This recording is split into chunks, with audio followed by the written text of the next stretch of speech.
Buenas tardes, amigos de Geopolítica en el Atlas. Un nuevo jueves, 24 de octubre, las 17 horas en punto.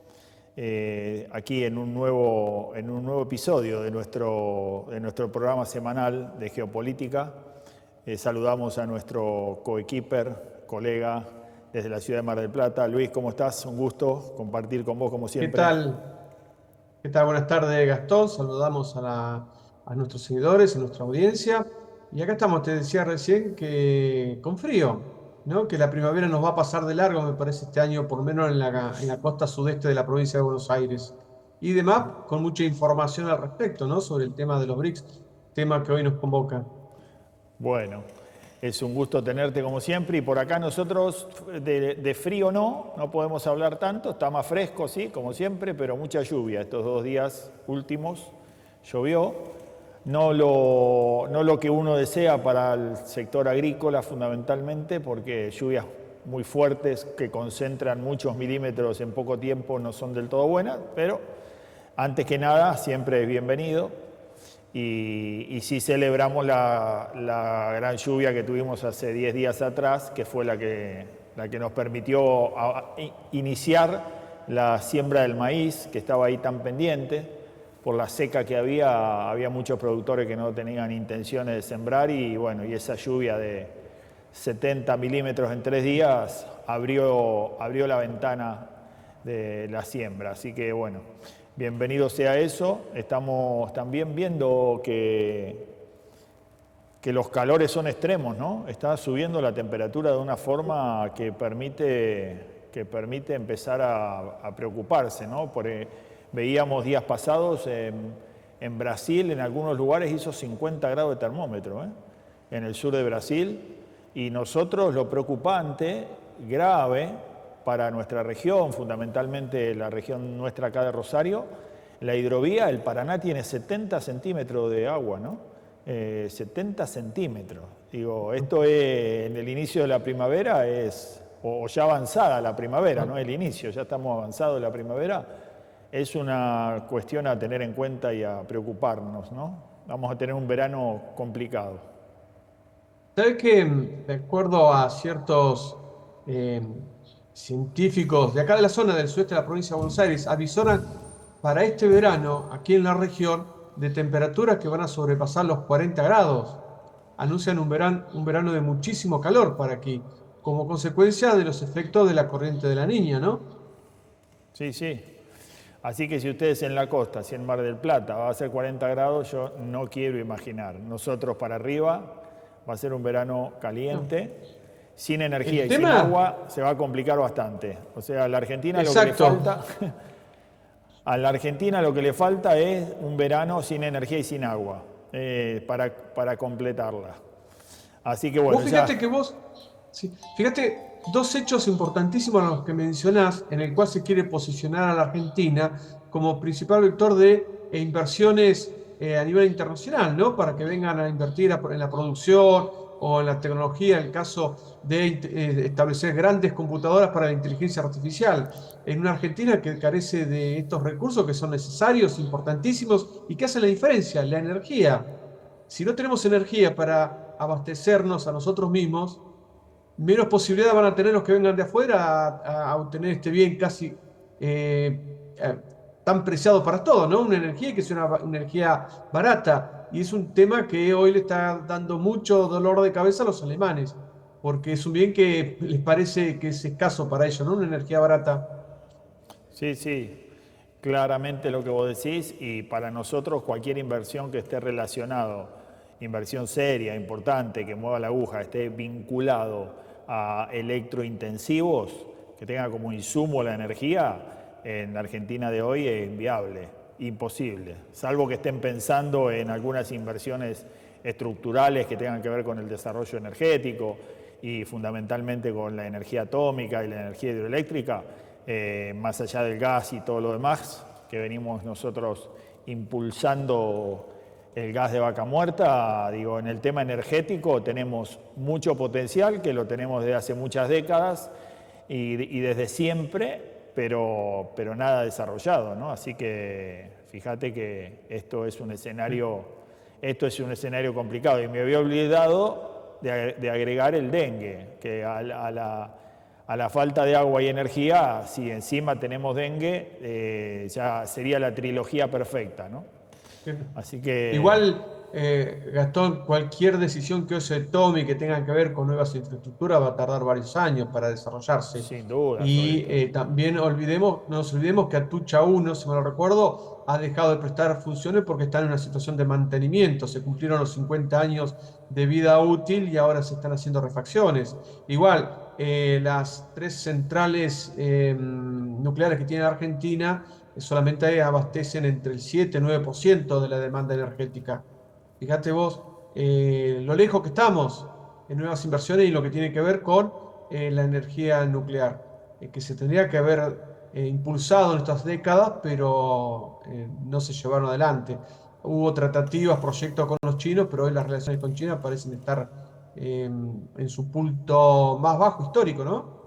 Sí, sí, sí, así es. Así que bueno, ese es el escenario por el que estamos transitando y ya nos metemos directo lo que hoy hace, o lo más relevante que tiene la geopolítica. Creo que corrió por un ratito las elecciones que tenemos, ¿en cuánto? En 2 semanas tenemos las elecciones de Estados Unidos, cada vez más cerca, ¿no? Y lo que venimos diciendo, bueno, sí, con total humildad se viene cumpliendo, ¿no? Empieza Trump a separarse en las encuestas y a convertirse casi en un hecho, ¿no? Pero fundamentalmente lo que decíamos, esto que quitó un poco hoy del escenario, y parece que estuvo hecho, planeado estratégicamente, ¿no? Quitar un poco del escenario las elecciones en Estados Unidos, y es la cumbre de los BRICS en Rusia, ¿no? ¿Querías hacer un comentario respecto de las elecciones de Estados Sí, Unidos? Dale rápido y vamos a los BRICS después. Sí, con respecto a esto, nosotros hace tiempo que venimos diciendo que Donald Trump no iba a tener problema en ganar las elecciones. Esté quien esté del lado de los demócratas. Si me permitís, voy a hacer mención a un portal de noticias que es La Nación Más. Desde hace, bueno, desde que se largó Donald Trump y se sabía que Donald Trump iba a ser el precandidato a presidente de los republicanos, hasta hace 4 días atrás, este canal hablaba de que los demócratas no iban a tener ningún problema por ganar a los republicanos. De hecho, hace 20 días, la última encuesta que da este canal es que Tamara Harris estaba 5 o 7 puntos arriba de Donald Trump. Y eso me pareció extraño la noticia que dan diciendo que las posibilidades eran todas para Donald Trump de poder ganar estas elecciones. Hubo un cambio, ¿no? Me parece que no pudieron sostener esta noticia del triunfo demócrata por más tiempo y ahora han tenido que, de alguna forma, comunicar lo que todos ya presumen como un hecho, ¿no? El triunfo de Trump en estas elecciones. Claro, porque se empieza a acercar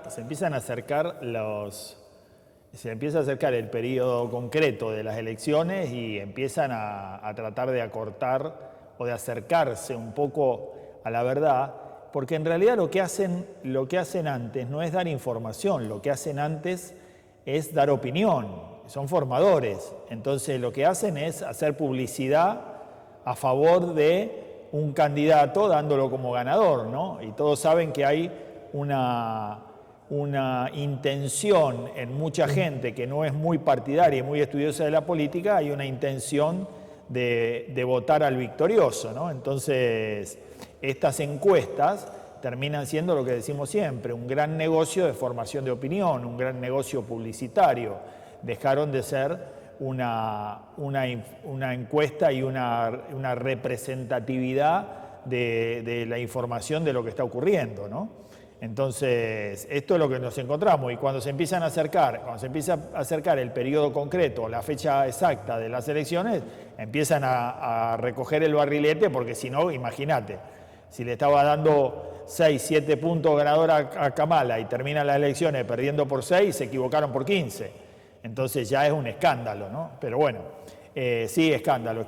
Aquellos que hablan de un empate técnico están equivocados. Los que le daban 3, 4, 5, 7 puntos ganador a Kamala es escandalosamente burdo. Tendría que pasar algo muy, muy, muy cambiante y muy modificador de la realidad de último momento para que esto se diera en esos términos, ¿no? Eh, Ahí hay una campaña que definitivamente ha generado un poco de ruido. Hoy tuve una conferencia con México y bueno, las declaraciones últimas de Trump respecto de las inversiones chinas en México y respecto de el ingreso de productos no producidos en México con asistencia o con capitales chinos. Donald Trump prometió de ponerle altos aranceles, ¿no? Y eso, bueno, en el mexicano medio, que tenía previsto un escenario de todas maneras, ganara quien ganara las próximas elecciones en Estados Unidos, un escenario muy propositivo, fundamentalmente por esto que se viene dando, por esta guerra comercial que viene teniendo Estados Unidos con China, donde México podría ser un poco el beneficiario sin querer de lo que nosotros también venimos mencionando hace tiempo, que es el nearshoring, que es bueno, quitarle unidades productivas industrialistas o industriales a China y ponerlas más cercanas, fundamentalmente por esto de las cadenas globales de valor, transferirlas o transformarlas en cadenas regionales de valor. Entonces en México había una expectativa muy grande de que grandes inversiones llegaran para este proyecto del nearshoring, ¿no?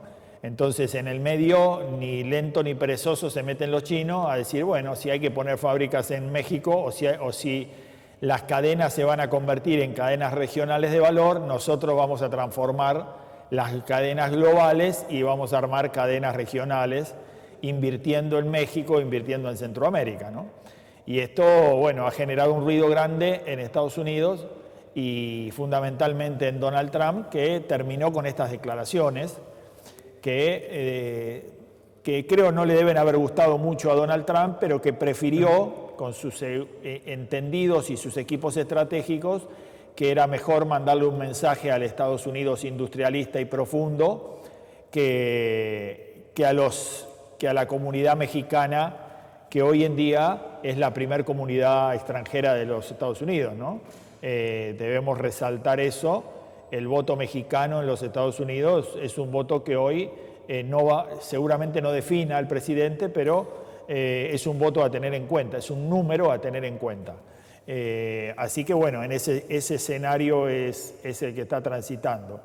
Así que en ese sentido, bueno, hoy se da esa situación. Yo creo que nosotros creemos y venimos coincidiendo que de no mediar nada raro en estos últimos días, la suerte está echada en los Estados Unidos y ya tiene eventualmente muy cercano de consolidarse el voto para tener un nuevo mandato del expresidente Donald Trump, ¿no? Así que bueno, saliendo... Fíjate, Sí, Luis. sí, no, te iba a decir con respecto a México, ¿no? A ver, obviamente uno debe entender y comprender que la política todavía la sigue manejando López Obrador. Detrás de la nueva presidenta, quien decide es López Obrador. El año pasado, en el Palacio Nacional, en los discursos que hacía los lunes a la mañana, él mirando a la cámara y con cierto dejo hasta de tristeza, está bien, es una impresión mía, él dijo una frase que me quedó grabada: debimos mirar un poco más hacia el sur, pero no al sur del planeta, sino a América, Claro. como que reconociendo quizás algún, entre comillas, error geopolítico, estratégico, ¿no? De tener que acercarse más hacia el sur. De alguna forma para compensar estos temas que vos venís diciendo, ¿no? Las presiones de Estados Unidos. ¿eh? Y vos fíjate, recién cuando te escuchaba, comparaba también un poco la situación entre México y Turquía. ¿En qué sentido? Que Turquía pertenece al sector de la OTAN, pero esto no fue motivo para que intente su ingreso a los BRICS. Creo que México, si pertenece bien a la órbita norteamericana y a estos convenios que ha realizado, que comienzan con lo que conocemos como el NAFTA, me parece que tampoco podría tener problemas si intentara o quisiera ingresar a los BRICS. Es una cuestión de, bueno, obviamente de política interna y externa de Estados Unidos, pero creo que sería una jugada interesante de parte de México si presionara de esa forma a Estados Unidos de decir, bueno, si ustedes me presionan, yo voy a pedir también el ingreso a los BRICS, porque de última tengo que tratar de buscar la forma de que mi pueblo esté mejor económicamente, ¿no? Porque de esto se trata de gobernar. Creo que en ese sentido lo que vos decís, me parece que esta reflexión que vos traías a López Obrador respecto de que debíamos mirar un poco más al sur, lo relaciono y lo asocio rápidamente con un mensaje hacia esto que venimos también nosotros diciendo desde acá, la necesidad de integrarnos fundamentalmente para tratar de evitar que de un polo o del otro nos lleven para uno uno u otro lado y nos dejen de convertir en lo que uno trataría de estar más en el medio y de ser más neutral, ¿no? Y entonces es lo que venimos diciendo.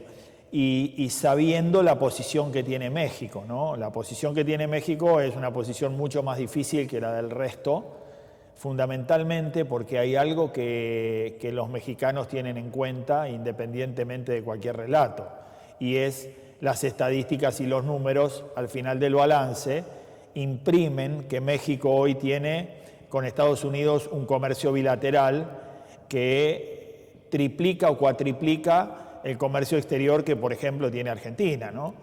Solo el intercambio con Estados Unidos de México ha crecido 10 veces en los últimos 10 años. Entonces, Estados Unidos para México es un dominador. Estados Unidos le tiene el pie encima a México, pero lo cierto es que también es la vaca lechera, ¿no? Y entonces, en ese sentido, por eso siempre las declaraciones de López Obrador fueron: no se puede pensar en ningún proyecto de desarrollo institucional con los Estados Unidos fuera, ¿no? México hoy en día podría buscar alguna instancia en la medida que Estados Unidos se lo permita, pero poner en riesgo el acuerdo que tiene con Estados Unidos, solo le veo alguna instancia de poder rumbear para otro lado a México en la medida que Donald Trump lo castigue, en la medida que Donald Trump le vulnere, digamos, o le ponga en tela de juicio el acuerdo que tiene con Estados Unidos. En la medida que ese acuerdo siga vigente, México no tiene ninguna chance de poder reemplazar en el corto plazo ese desarrollo y ese intercambio comercial que hoy tiene con Estados Unidos, ¿no? Así que lo veo en una posición bastante complicada. Y México para nosotros y para los mexicanos sería un gran actor, más allá de entrar en los BRIC, que pudiera plantear su deseo de ingresar a Mercosur, ¿no? Y en consecuencia, pero creo que no tiene ninguna chance, creo que sería vetado su ingreso también, así como sería vetado su ingreso a los BRIC, creo que de la misma manera sería vetado su ingreso a Mercosur. Está lamentablemente México muy dependiente, pero sí tengo un seguimiento bastante interesante de los últimos 20 años de México y el crecimiento que le ha generado, directa o indirectamente, su relación con Estados Unidos es notable en México, ¿eh? Hay un desarrollo, es una de las monedas, ha generado una de las monedas más estables del mundo. Te hablo de hace 8 o 10 años atrás. Un dólar hoy vale menos de lo que valía hace 10 años atrás. Hace 10 años atrás valía 19 mexicanos un dólar, hoy vale 18.70, 18.50, fluctúa en ese número. Cuando nosotros, hace 8 años, 9 años atrás, el dólar valía 20 pesos y ahora vale 1.200, 1.300, ¿no? O sea, esta es la diferencia de las dos economías, ¿no? La economía mexicana con la economía argentina. Y después también hay que resaltar que México tiene un mercado propio, ¿no? Más de 100 millones de habitantes. También le dan a México la capacidad de poder tener un programa industrialista o considerar el mercado interno con mucho más peso del que nos puede generar a nosotros. Pero bueno, hecha la aclaración, nos metemos de lleno en los BRICS, que es por estos días la novela más interesante, ¿no? Y ahí me gustaría empezar por lo que por resaltar la acción de Brasil, ¿no? La acción de Brasil dejó a todos sorprendidos y me gustaría que analicemos un poco esa acción porque, bueno, como siempre, están los que dicen que, bueno, fue un invento de Lula para no ir, esta caída en el baño que le generó una contusión y 5 puntos o 6 puntos en la cabeza, un golpe importante, y que, bueno, sus médicos le dijeron que no, que continuara con su actividad local en Brasil, pero que no viajara y menos en avión. Y la verdad que yo no pongo en tela de juicio eso. Voy a darte un poco mi opinión y después escucho la tuya sin que antes hayamos charlado del tema. Así que esto es lo importante de nosotros, siempre nos sorprendemos no habiendo acordado ninguna posición. Y a mí me parece que esto de Lula muestra, creo absolutamente en que puede haber sido una casualidad, pero creo que si no hubieran encontrado otro argumento, me parece que esto muestra que Brasil tiene una política exterior y que Itamaraty es de alguna manera influenciado por los gobiernos de turno, pero no dependiente de los gobiernos de turno, que hay una política internacional de Brasil, que hay una posición fijada, que hay un deseo extremo de neutralidad, que hay una relación muy fuerte entre Brasil y los Estados Unidos, y que en definitiva lo que esto muestra es que Brasil intenta de todas maneras de bajarle el precio a los BRICS, de no jugársela por ninguno de los dos lados y que además no le quita la importancia de vida porque todo un equipo de Itamaraty y todo un equipo político está participando de la cumbre de los BRICS, ¿no? Con lo cual tiene esas dos cuestiones al mismo tiempo, ¿no? Llevó todo el equipo completo. Lo único que no llevó fue el Star Show, que era Lula, y que iba a poner, según la Cancillería brasileña, o según estoy haciendo yo mi análisis, no es el análisis de la Cancillería brasileña, pero que le iba a dar una relevancia o que iba a ponerlo a Brasil muy jugado en los BRICS y que me parece que eso entendieron que no era lo conveniente y que lo conveniente como política exterior de Brasil era tratar de seguir manteniéndose al margen, tratar de mantenerse en buenas relaciones con ambos grupos, en buenas relaciones con ambos bandos, sin pertenecer o sin ponerse la camiseta del todo de uno de los dos. Y esta opinión que te estoy dando, Luis, la acompaño de las declaraciones de hace 15 días, donde Lula planteaba que el interés de él en la reunión del G20 a celebrarse ahora en noviembre en Río de Janeiro era fundamentalmente el acuerdo con la Unión Europea, ¿no? Entonces, también en declaraciones previas le bajó el precio o le bajó la expectativa a la cumbre de los BRICS, habló de la relación entre Mercosur y la Unión Europea hace 2 semanas atrás, y hoy el equipo de Cancillería y de Relaciones Exteriores y de la política internacional de Brasil está en la cumbre de los BRICS, pero Lula no. Este es un poco el escenario que yo analizo, ¿no? Nosotros estamos acá para eso, para hacer análisis de las cosas que todavía no están claramente expresadas, ¿no? Pero bueno. Pero vos te acordás, desde el año pasado y el anterior inclusive, nosotros hablábamos de un Lula herbívoro, no era el Lula de hace 20 y pico años atrás, ¿no? Y tal vez la decisión estratégica que se ha tomado de no participar él físicamente, sí lo ha hecho a través de las plataformas vía web, ¿no? Tenga que ver quizás por el tema que hablamos hace un ratito, que los datos que ellos tengan es que Donald Trump gane estas elecciones. Y una situación, como vos bien decías, de un Brasil en donde se juega totalmente hacia los BRICS, podría llegar de alguna manera convertir estas relaciones entre Estados Unidos de Donald Trump y el Brasil de Lula en tirante. Y a lo mejor no arriesgaron esta situación.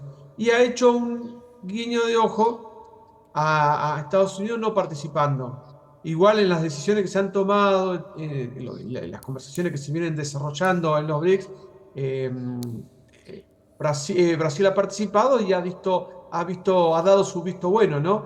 Eh, por ejemplo, el tema de lo que se hablaba ayer de crear una bolsa cerealera para el bloque, Brasil le pareció correcto y va a impulsar dicha, eh, dicha decisión. Y en el caso, bueno, del ingreso de Venezuela hacia los BRICS también se ha manifestado, es decir, ha estado participando y ha estado activamente participando en todas en la conformación de los grupos de reflexión, de decisiones y de los temas que se han tratado.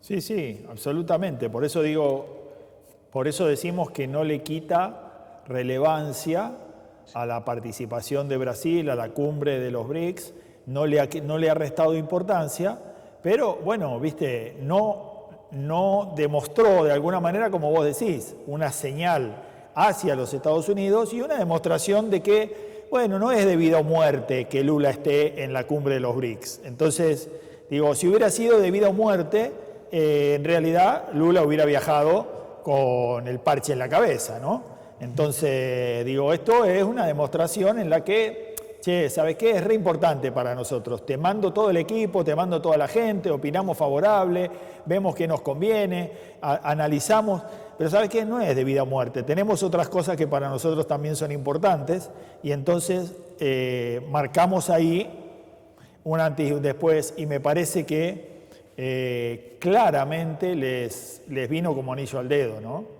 Digo, porque tampoco es una expresión clara lo que nosotros estamos diciendo. No es que está diciendo, no, Lula no va porque se quedó en la pileta o porque se fue de vacaciones.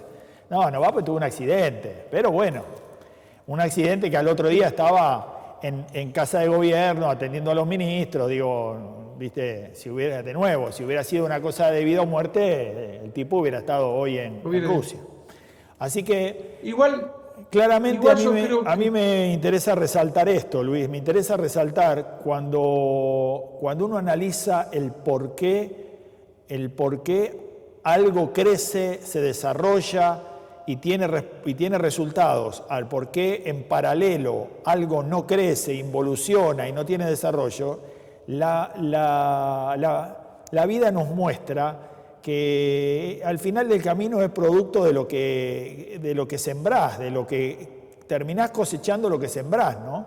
Y Brasil nos termina mostrando que hace 60, 70 años era un país pobre, emergente, sin capacidad, sin industria.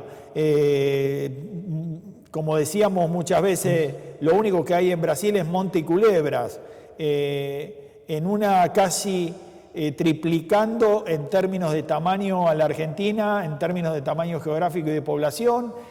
Argentina tenía más PBI que Brasil, y hoy Brasil tiene más PBI que toda América del Sur, ¿no? Entonces, digo, esto muestra claramente que algo han hecho bien o que algo han hecho mejor que nosotros, digo, ¿no? Entonces, y una de esas cosas claramente es su política exterior. Es una política exterior que viene siendo coherente hace muchísimas décadas, ¿no? Entonces, hay dos cosas que hay que resaltar en Brasil que lo ha llevado al lugar en el que hoy se encuentran. Más del 50% del PBI de Sudamérica es de Brasil en soledad y es un modelo industrialista claramente orientado.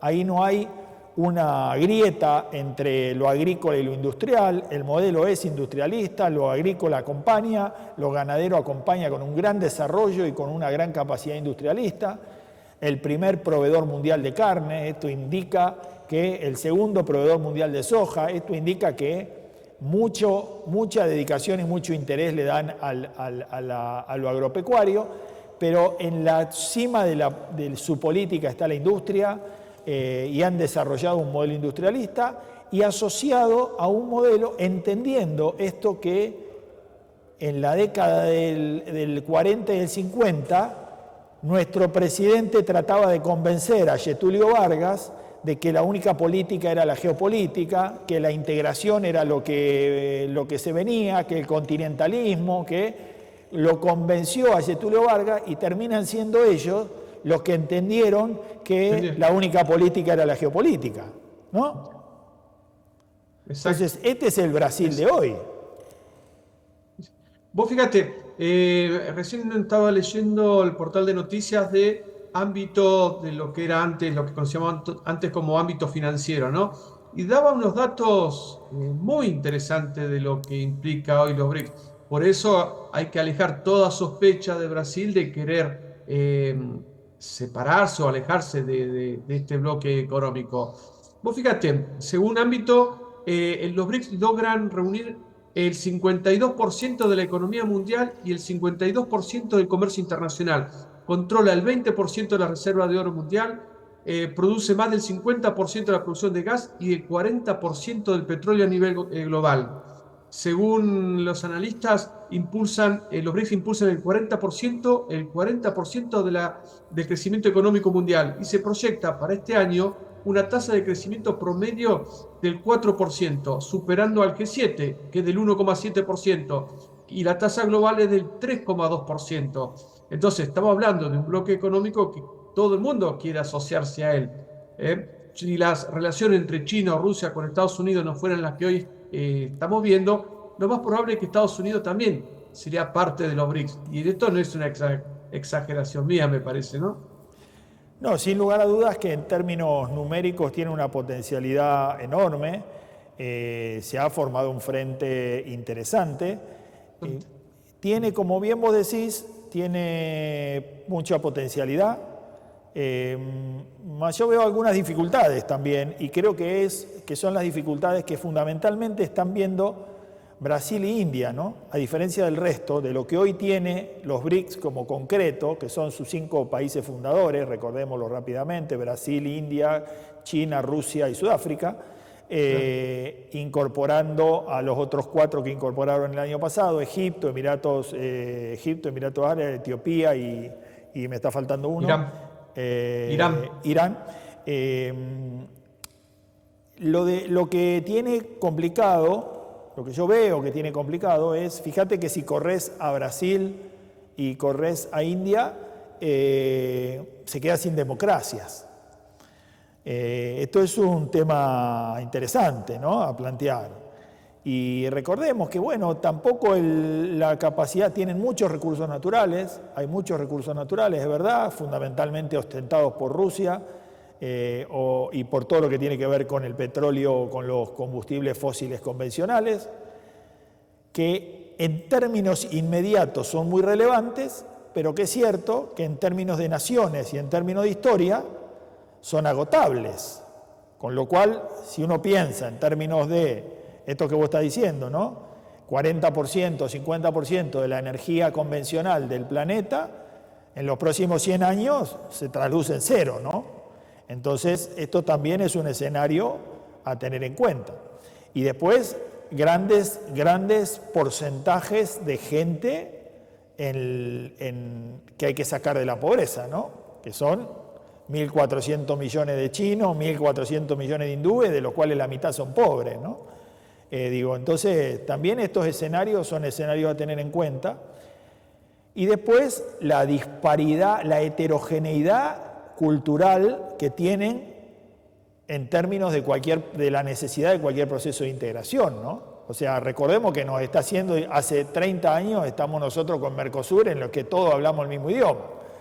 Entonces, recordemos esta situación y recordemos, bueno, si queremos ir a la Unión Europea, ¿no?, también lo que ha generado esta heterogeneidad. Así que hay que ver, está todo por verse en los BRICS cómo avanza esto, ¿no? Acá lo fundamental es el gran desafío al dólar, en qué termina esto de la moneda BRICS o el BRICS Pay, cómo termina. Y hay una cosa que me llama la atención y que tal vez le haya llamado la atención a Brasil y que tal vez le haya llamado la atención a India y que seguramente en los próximos meses le va a llamar la atención a unos cuantos, y parece que por debajo, y esto no es información porque es medio trascendidos, no es información chequeada, pero parece que por debajo hay una movida por debajo de los BRICS hay una movida en términos de defensa, ¿no? Hay una movida en términos militares, hay una movida en términos de una, si se quiere, y entre comillas, una idea, una potencialidad de armar una OTAN, ¿no? Una figura de esta característica.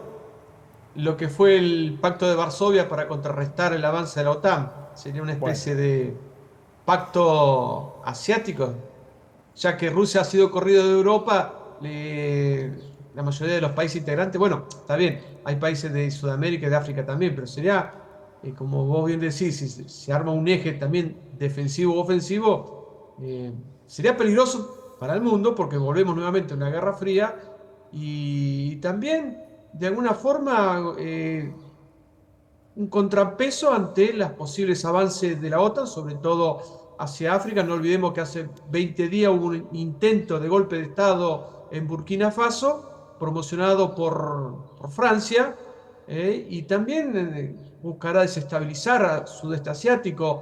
En el caso, ellos presionaban para una ruptura o un alejamiento entre China y Asia, que hoy se vio desmoronado toda esa posible escenario, ¿no? Cuando se dan la mano entre Narendra Modi y Xi Jinping. Creo que esta es una foto o una de las fotos más importantes que ha generado este encuentro de los mandatarios que hoy integran los países del BRICS. Sí, sin duda esta foto que vos decís es una foto relevante, importante, más no creo creo que de nuevo, creo que es un acercamiento, un relacionamiento y que está vinculado con lo que vos relatabas, con los números que vos dabas recién, ¿no? Con la gran oportunidad que esto genera como bloque geoeconómico, ¿no? Hoy quienes piensan, yo creo que muchos de los que piensan en los BRICS piensan en un bloque geoeconómico como contracara, digamos, de lo que puede ser Occidente y de lo que puede ser toda la movida multipolar a través de Estados Unidos, pero con el ánimo de no quedarse afuera, con el ánimo de no perderse el estar en las dos mesas a la vez.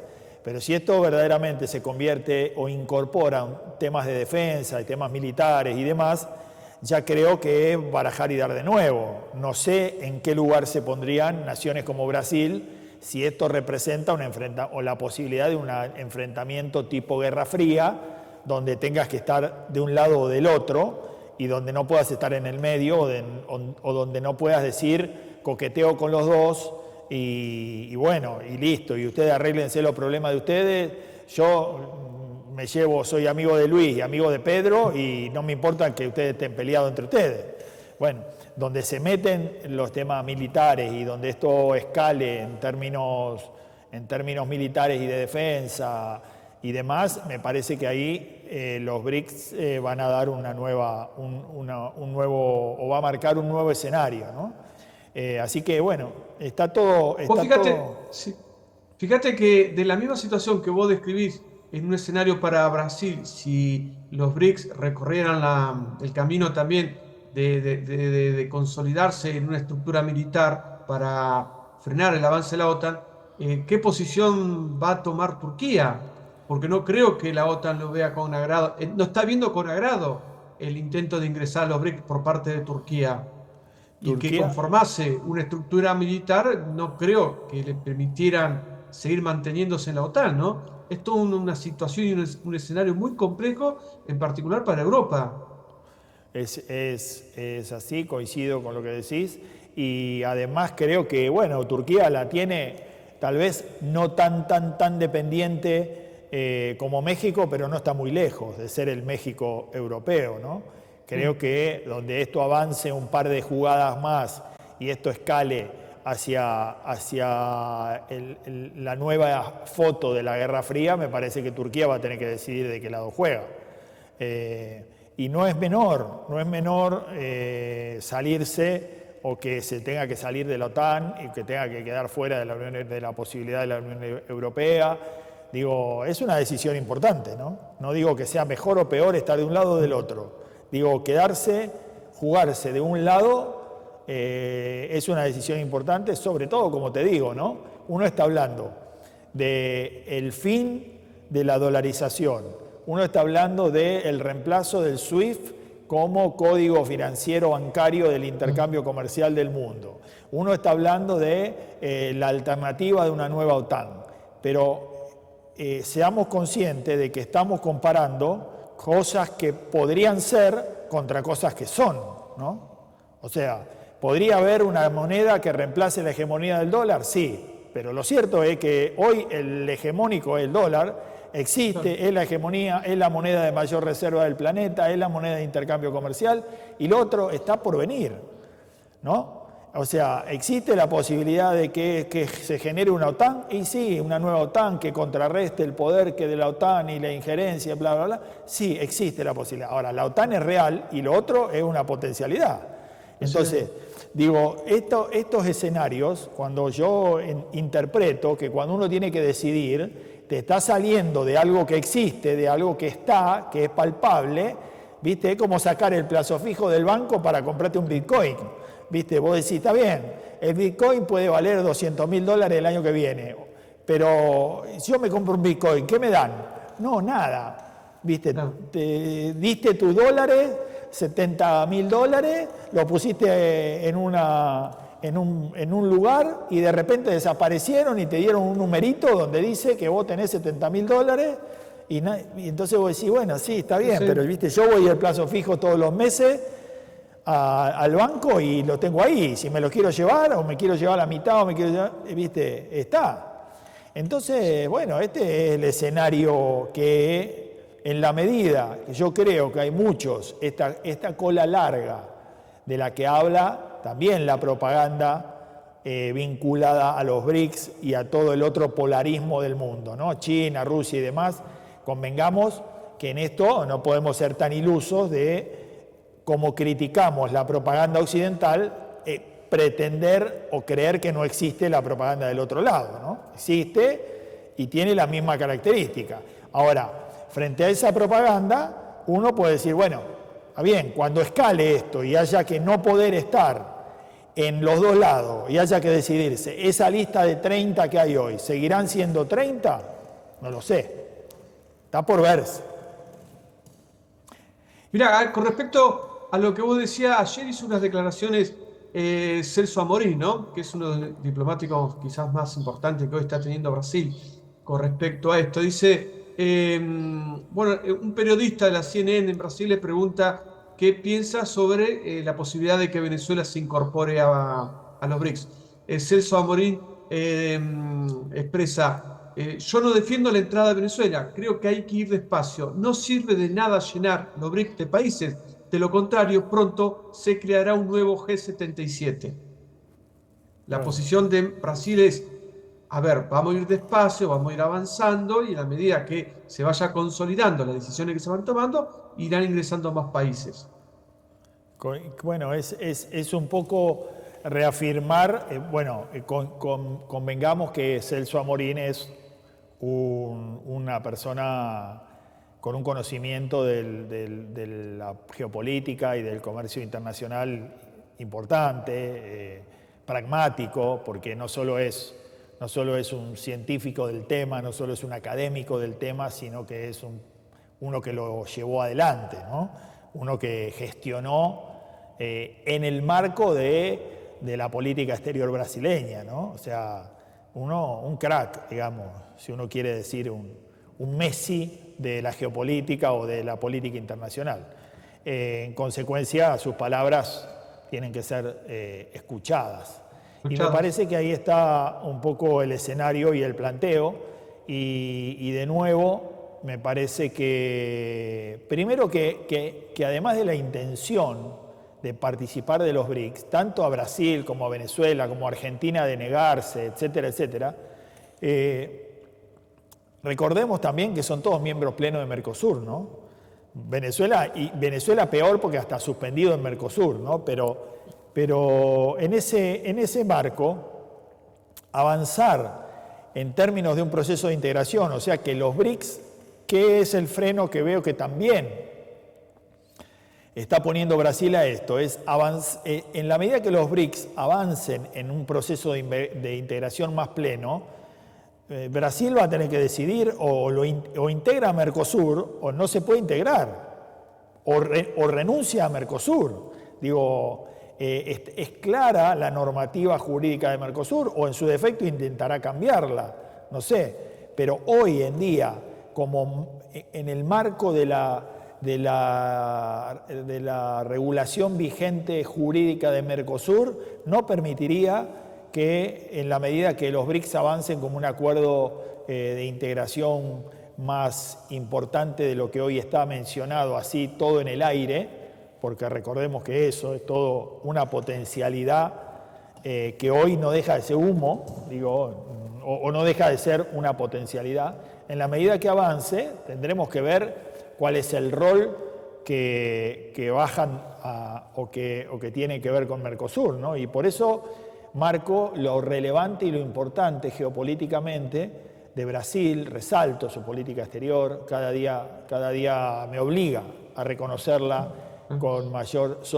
Están hilando muy finito, están jugando cartas y están jugando la baraja en términos finos, y por eso quieren avanzar en el acuerdo con la Unión Europea, ¿no? Porque eso va a permitir una institucionalidad y va a permitir una magnitud, le va a dar una magnitud a Mercosur y va a permitir que la Unión Europea y Mercosur un poco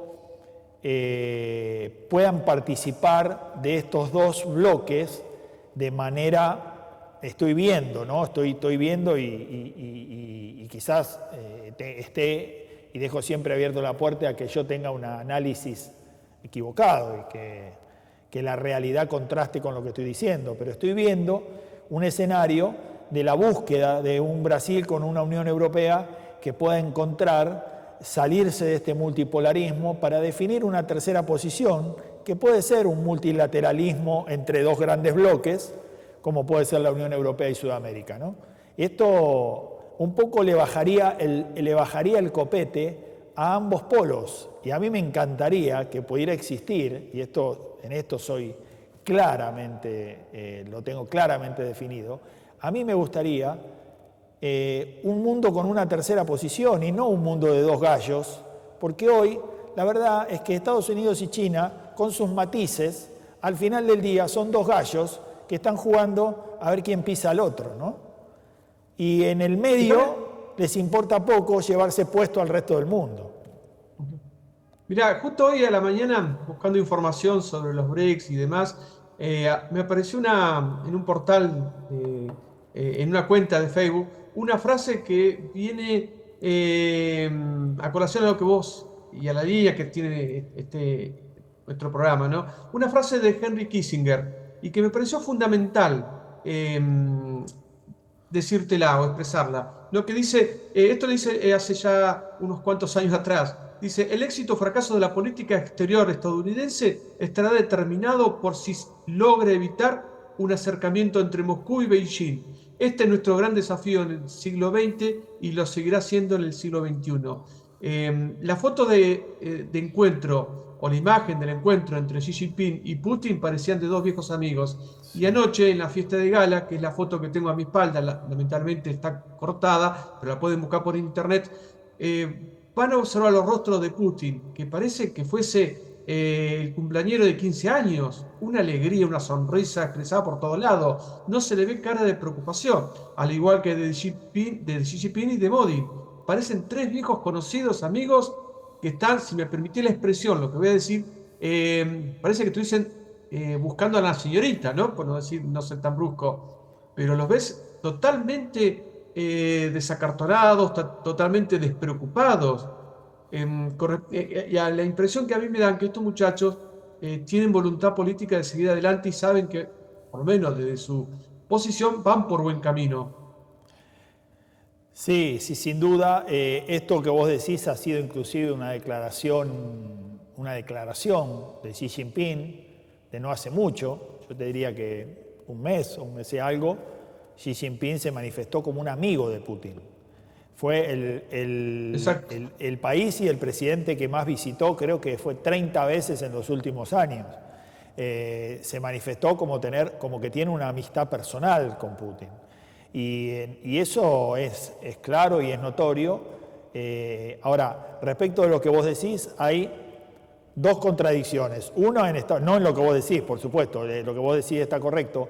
Hay dos contradicciones. Una en lo que decís, que decía Kissinger, y que bien lo decía, y que estaba claro, pero que parece que nadie le dio demasiada importancia, demasiada relevancia, porque querían evitar, o sea, lo primero que se propusieron fue evitar, con las dos cuestiones que me parecían más relevantes, era que querían evitar el ingreso de Rusia a Europa, y esto es la consolidación de la Eurasia, de alguna manera, y la otra era lo que vos decís. Lo otro que nos sigue es evitar que Rusia se relacione o se alíe con China, y en consecuencia se fortalezcan nuestros dos grandes enemigos. Bueno, evitaron que Rusia se sume a Europa, que creo que era el mal menor, y lo que hicieron fue empujar a Rusia a los brazos de China. Digo, esa cara de la que vos hablás de Putin es la de un huérfano que la adoptó el millonario del barrio.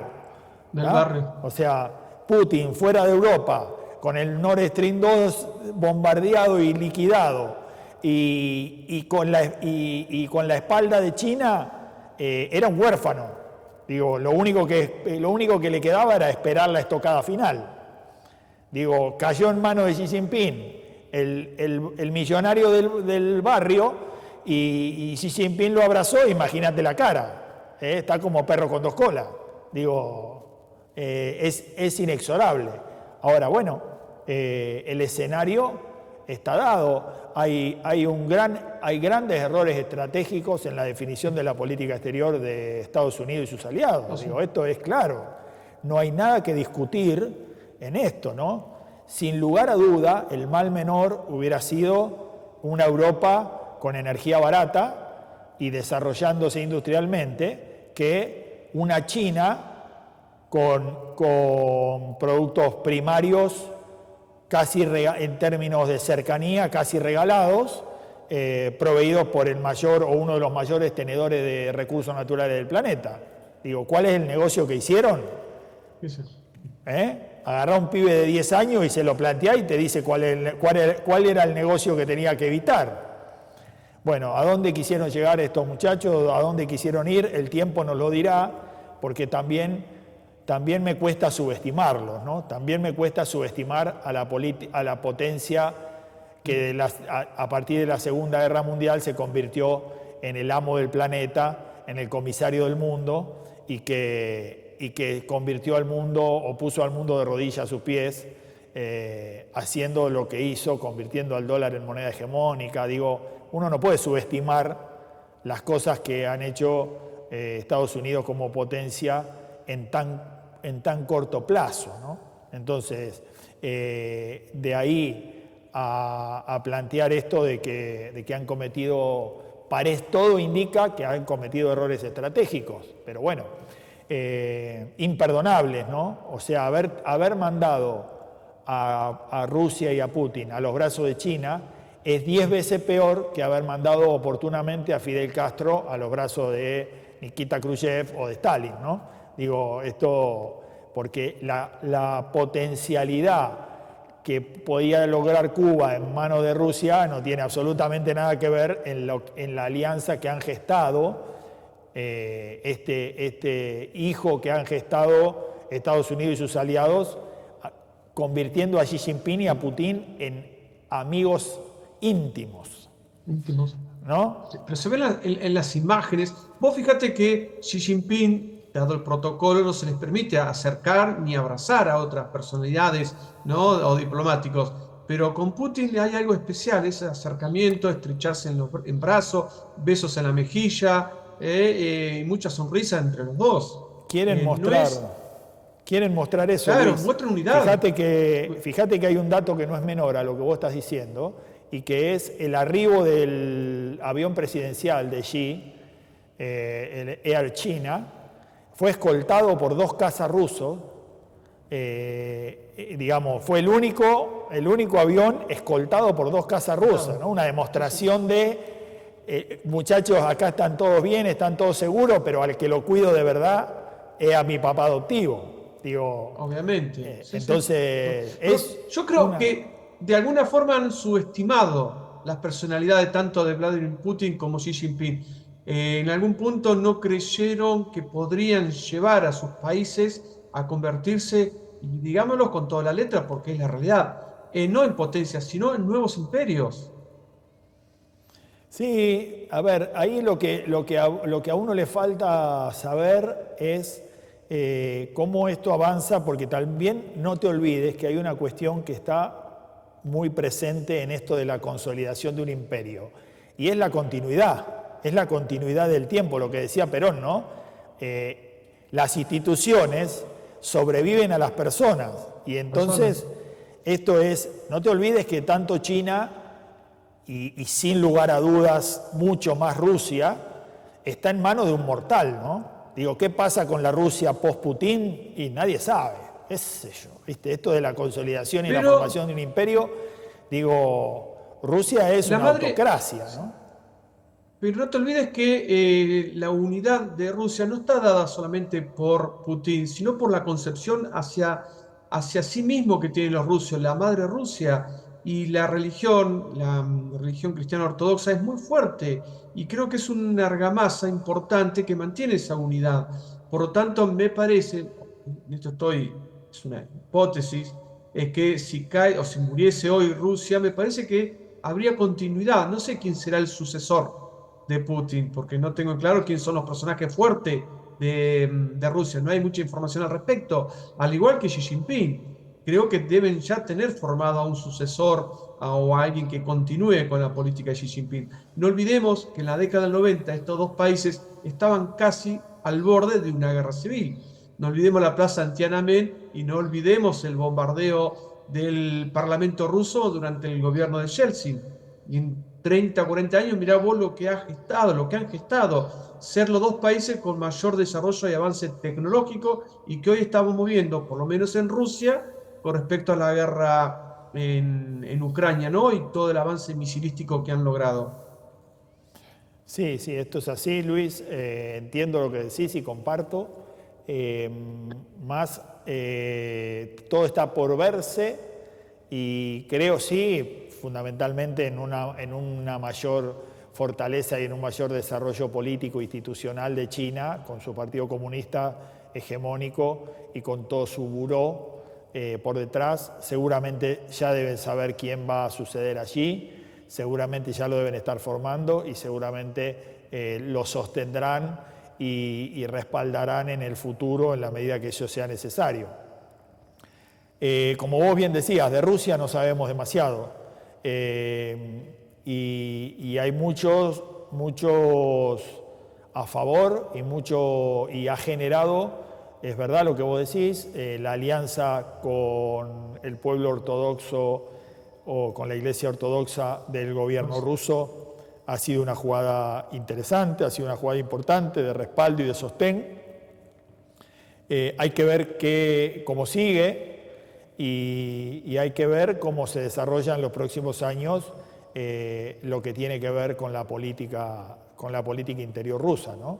Convengamos que hay mucha gente que está contenta con la reivindicación y la épica que trajo al pueblo o aquel famoso oso ruso que trajo Putin, pero también hay mucha gente silenciada, hay mucha gente, digamos, con el pie encima de lo que es una situación política no democrática en términos absolutos, ¿no? Entonces, digo, esto no te olvides que finalmente termina pasando factura, ¿no? Entonces, y no veo en Putin un camino hacia un desarrollo como el chino, ¿no? No veo en Putin la voluntad y la vocación de generar una estructura política, aunque sea única, dando, digamos, avanzando en un poder institucional más representativo. Esto no quiere decir que no lo vaya a hacer, esto no quiere decir que no pueda cambiar y esto no quiere decir que Rusia no tenga un sucesor el día de mañana sobre Putin. Digo, son hipótesis y son preguntas que uno se hace en términos de esto que vos decías, ¿no? Consolidar un imperio más allá de las jugadas que hoy están haciendo, que de nuevo, y vuelvo y te repito y ya tenemos que empezar a hacer el cierre, Luis, porque como siempre, ya pasó nuestra hora. Así que tenemos que empezar a hacer el cierre, pero bueno, lo que te decía es, convengamos y no tenemos que olvidar que mucho del éxito de este final del unipolarismo estadounidense y de esta aparición del multipolarismo y de esta asociación China-Rusia que plantea un escenario multipolar, mucho se lo deben al propio Estados Unidos, ¿no? Estados Unidos hizo mucho para que esto ocurriera, y es la gran pregunta que yo me hago y les hago a quienes nos puedan estar viendo hoy y en lo sucesivo, es si verdaderamente esto no esconde algo más, si esto no tiene alguna otra respuesta que solo un error infantil de la potencia hegemónica que era Estados Unidos, ¿no? Entonces, esto lo estaremos por ver en el futuro. Mirá, con respecto a lo que vos decías, a Estados Unidos le está faltando dos cerebros que fueron importantes durante el siglo XX, que es un Rockefeller y un Kissinger.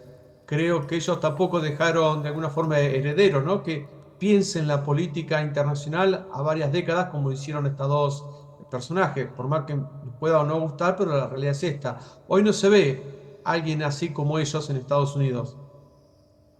Sí, concretamente es lo que vos decís. Y bueno, estará todo por verse, Luis. La semana que viene nos vamos a ocupar, y ya le adelantamos a la gente, la semana que viene nos vamos a ocupar de un tema que es geopolítico y que tiene mucho de geopolítica, pero que tiene más impacto por ahí la gente puede pensar que nos estamos metiendo en la política doméstica, pero en realidad sí nos vamos a meter en la política doméstica, pero tiene una razón de ser y que es fundamentalmente una cuestión geopolítica que tiene que ver con la educación, que tiene que ver con las universidades, que tiene que ver con lo que está pasando en la Argentina, con la gran cuestión que hay alrededor de la universidad, ¿no? Estamos tratando de cerrar algunos invitados especialistas en el tema y ya veremos a ver cómo resulta esto. Por supuesto que sin perjuicio de que pueda ocurrir en estos días, como venimos diciendo siempre, la geopolítica nos lleva puesto, así que si ocurriera coyunturalmente algo que pusiera en mayor relevancia, bueno, ya lo atenderemos. Pero es un tema que me gustaría traer a la mesa y discutir porque está íntimamente relacionado con el desarrollo, íntimamente relacionado con las potencialidades que podemos tener en términos soberanos y en términos de nación, ¿no? Perdón, exacto, así es. Y bueno, como dijiste recién vos, nos hemos quedado sin tiempo y había mucho para debatir todavía, sobre todo el tema de la bolsa de cereales, que cómo puede llegar a afectar a la Argentina en los próximos años, porque esta bolsa de cereales que se va a convertir en una especie de, si se me permite la expresión, cooperativa, donde se van a vender esos cereales al sur global, a precios más justos y razonables. ¿Cómo puede llegar a afectar esto también a la Argentina? Una Argentina que ha decidido no ser parte de los BRICS. Te metiste solo en camisa de once varas, yo lo quería dejar para el próximo programa, pero ya que hiciste el anticipo, por supuesto que esto está íntimamente relacionado y ahí no sé cómo va a operar.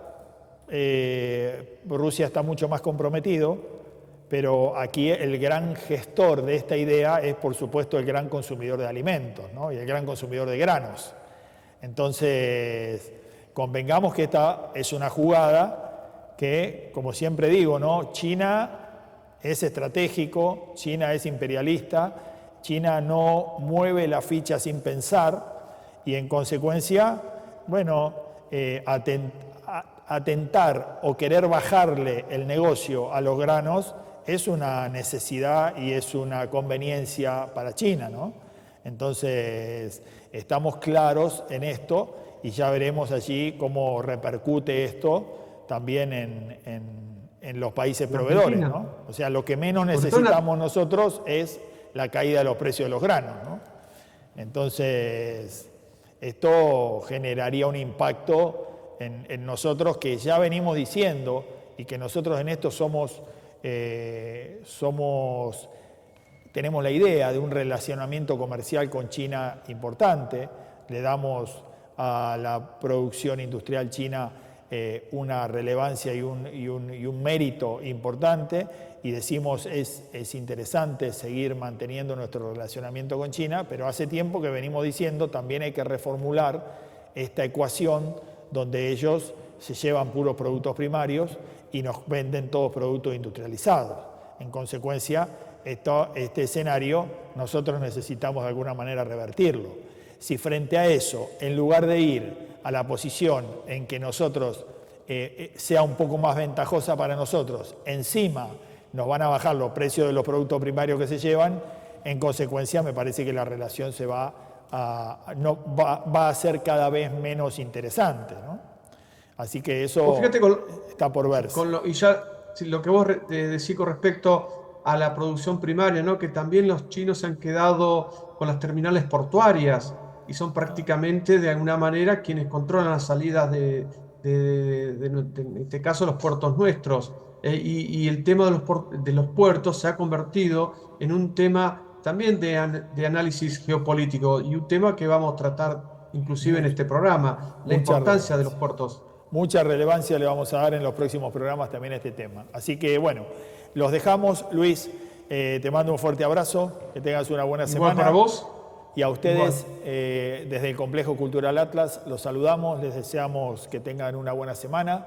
Vamos a estar pendientes de todo lo que pasa para que el jueves próximo podamos traerle la mayor información respecto de lo que es geopolítica en el Atlas. Que tengan buena semana y que Dios los bendiga.